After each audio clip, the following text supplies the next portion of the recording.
नमस्कार दोस्तों, स्वागत है आप सभी का। और आप सभी की एएनएम की डेली क्लास हो रही है। तो आज आपकी एएनएम की ये 7वें नंबर की क्लास है, ठीक है, क्लास 7। जो नया है चैनल को सब्सक्राइब कर दीजिएगा, बेल आइकन को प्रेस कर दीजिएगा। और अगर हमसे डेली की क्लास में जुड़ना चाहते हैं तो इस नंबर पर व्हाट्सअप कर दीजिएगा। ये जो क्लास हैं ये बिल्कुल आपकी फ्री क्लास चलती है, ठीक है। चलिए, पहला क्वेश्चन आपके सामने लिखा हुआ है।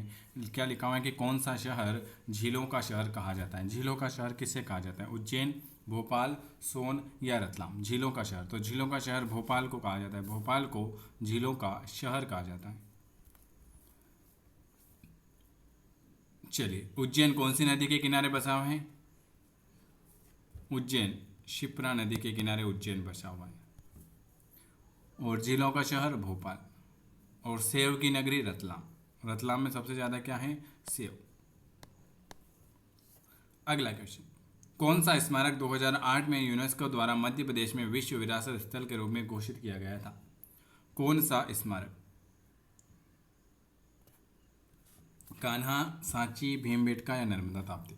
कौन सा स्मारक जो आ जाएगा? भीमबेटका की गुफाएं। भीमबेटका की गुफाएं जो हैं,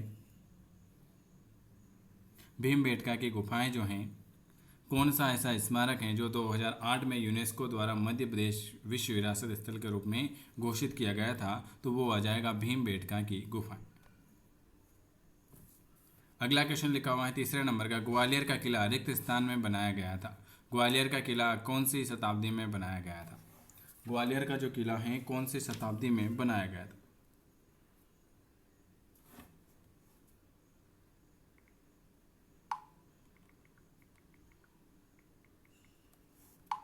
वेरी वेरी गुड। ग्वालियर का किला जो है 8वीं शताब्दी, कौन सी? 8वीं शताब्दी में बनाया गया था। 8वीं शताब्दी। अवंती के राज्य में मुख्य नगर कौन सा था? अवंती के राज्य में मुख्य नगर कौन सा था? अवंती के राज्य में मुख्य नगर कौन सा था? Very good. अवंती के राज्य में था उज्जैन। उज्जैन, अवंती। उज्जैन का पुराना नाम अवंती।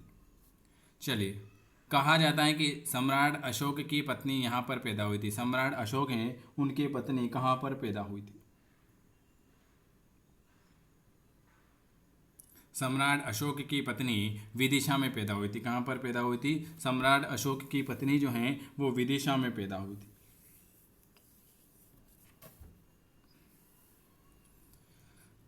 तामार और राजपूत राज्य की राजधानी, तामार और राजपूत राज्य की राजधानी मांडू, कटनी, रतलाम या सतना?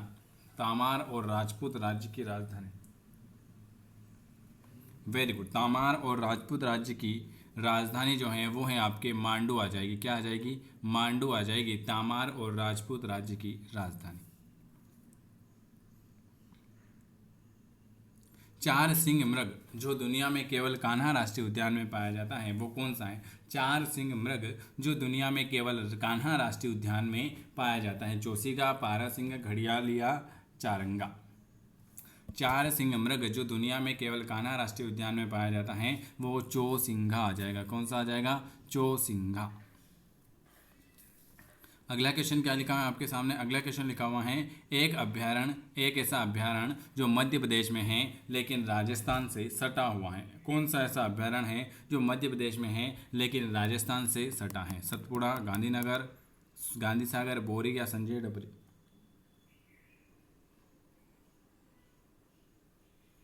बिल्कुल। कौन सा ऐसा अभ्यारण्य जो मध्य प्रदेश में है लेकिन राजस्थान से अलग है? गांधी सागर बांध। ये कहाँ पर है? गांधी सागर बांध कौन से जिले में स्थित है? मध्य प्रदेश में। जिला है मंदसौर जिला। तहसील जो है आपकी भानपुरा तहसील।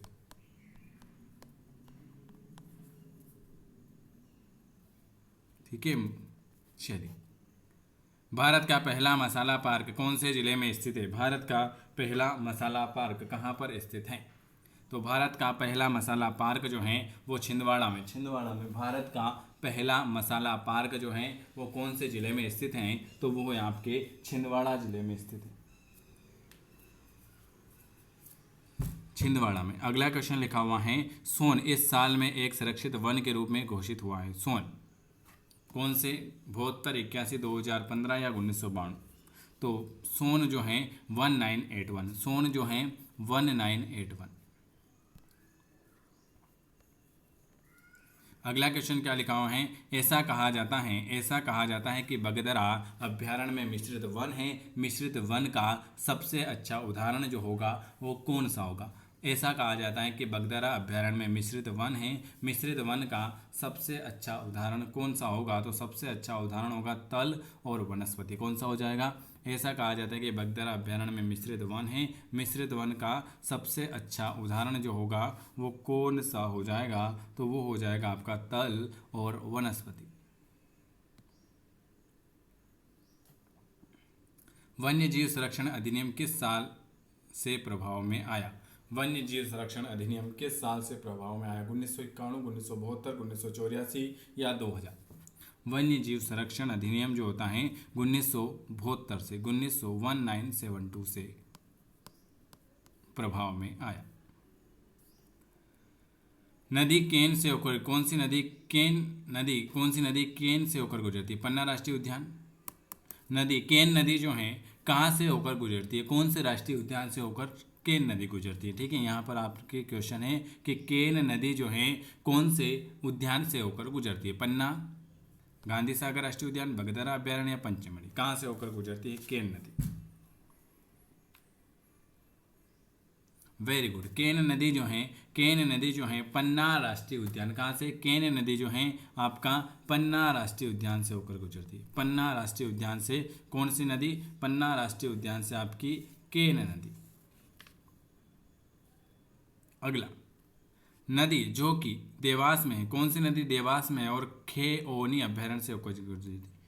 यहाँ पे आपके दो क्वेश्चन है। देखो, बाल गंगा नदी जो कि देवास में आपसे अगर पूछ ले कि बाल गंगा नदी कहाँ पर है, तो बाल गंगा नदी जो है आपके देवास में है और कौन से अभ्यारण्य से गुजरती है, खेओनी अभ्यारण्य से गुजर।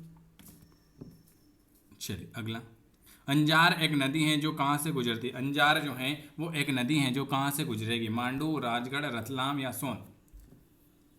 अंजार क्या है, अंजार एक नदी है जो आपके गुजरती है राजगढ़ से होकर गुजरती है। अंजार क्या है, एक नदी है जो राजगढ़ से होकर गुजरती है। छतरपुर जिले में दो नदियां कौन सी हैं। छतरपुर जिले में जो दो नदियां हैं वो कौन सी हैं, ताप्ती और नर्मदा, गंगा और यमुना, सोन और केन और खद्दर। छतरपुर जिले में दो नदियां हैं, कौन कौन सी।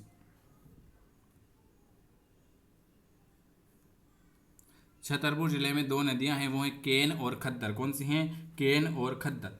चलिए अगला क्वेश्चन क्या लिखा हुआ है आपके सामने। अगला क्वेश्चन आपके सामने लिखा हुआ है, मध्य प्रदेश में सबसे बड़ा झरना कौन सा है। मध्य प्रदेश में सबसे बड़ा झरना जो हो जाएगा वो कौन सा हो जाएगा। मध्य प्रदेश में सबसे बड़ा झरना, वेरी वेरी गुड, चचाई जलप्रपात। कौन सा हो जाएगा, चचाई जलप्रपात। इवेन पुल जो एक स्नान पुल वो कहाँ पर स्थित है। इवेन पुल है जो एक स्नान पुल है वो कहाँ पर स्थित है, पंचमढ़ी, चंबल, खजुराहो या ताप्ती। इवेन पुल जो एक स्नान पुल है ये कहाँ पर स्थित है। वेरी वेरी गुड, इवेन पुल जो है पंचमढ़ी।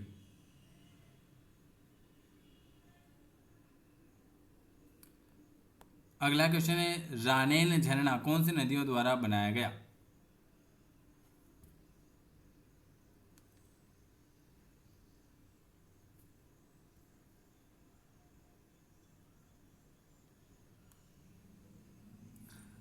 रानेन झरना कौन सी नदियों द्वारा बनाया गया, तो केन और खद्दर। कौन सा, केन और खद्दर। रानेन झरना जो है केन और खद्दर।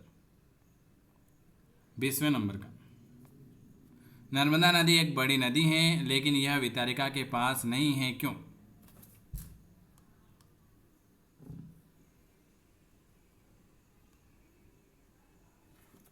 नर्मदा नदी एक बड़ी नदी है लेकिन यह वितरिका के पास नहीं है, क्यों। क्योंकि यह बहुत ही बीहड़ नहीं, यह एक दरार घाटी के माध्यम से बहती है। नर्मदा नदी एक बहुत बड़ी नदी है लेकिन यह एक दरार घाटी के माध्यम से बहती है। चलिए, इसके अलावा महिला स्वास्थ्य कार्यकर्ता ANMTST 24-25 के लिए एएनएम की बुक अवेलेबल है, जिसमें आपको 3000 वेरी आईएमपी क्वेश्चन मिलेंगे एमपीजी के और साइंस के। तो आप चाहें तो इसे घर बैठे मंगा सकते हैं। ये बुक हैं तो आप इसे घर बैठे मंगा सकते हैं। कोई भी जानकारी चाहें तो आप इसे इस नंबर पर मैसेज करके ले सकते हैं, और जिनको फ्री क्लास नहीं मिलती हैं वो भी इस नंबर पर मैसेज कर सकते हैं। वीडियो कैसा लगा आपको कमेंट जरूर करना है। देखो आपकी एग्ज़ाम कभी भी आ सकती है, इसलिए आपकी तैयारी कंप्लीट होनी चाहिए। हम तो आपके लिए डेली क्लास लाए रहे हैं, ठीक है। तो जिनको जुड़ना है वो इस नंबर पर व्हाट्सअप कर सकते हैं। वीडियो देखने के लिए धन्यवाद।